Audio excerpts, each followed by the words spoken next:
રાજ્ય સરકાર દ્વારા ધોરણ 1 થી 5 માટે ચાલતી 5000 વિદ્યા સહાયકની ભરતી પ્રક્રિયામાં ઓબીસી ઉમેદવારો સાથે અન્યાય થયો હોવાનું સામે આવ્યું છે। ઓબીસી માટે 27% અનામત હોવા છતાં તેમને પ્રમાણભૂત રીતે સીટ ફાળવાઈ નથી। મળતી માહિતી મુજબ કુલ 4502 સામાન્ય વિષયની જગ્યાઓમાંથી ઓબીસી માટે ફક્ત 693 સીટો જ ફાળવાઈ છે, જ્યારે 1216 જેટલી હોવી જોઈએ હતી। કેટલીક જિલ્લાઓમાં તો એક પણ ઓબીસી જગ્યા ફાળવાઈ નથી।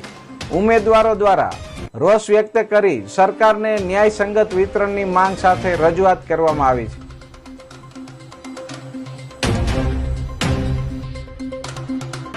ઓબીસી અને એસસી ને હળહળતો અન્યાય થયો છે। કઈ રીતે અન્યાય થયો છે કે ઓબીસી ને બંધારણ મુજબ 27% અનામત મુજબ સીટો મળવી જોઈએ, જ્યારે એસસી કેટેગરીને 60% મુજબ સીટો મળવી જોઈએ। તો એની સામે સરકારે 5000ની સીટોમાં ઓબીસી ને 27%ની જગ્યાએ 15% જ મુજબ સીટો ફાળવી છે। નીચે આજે અમારા 22 શિક્ષકો સમગ્ર ગુજરાતમાંથી આજે ઉપવાસ આંદોલનમાં જોડાણા છે, જેને ધારાસભ્ય તરીકે મારું સંપૂર્ણ હું સમર્થન આપું છું।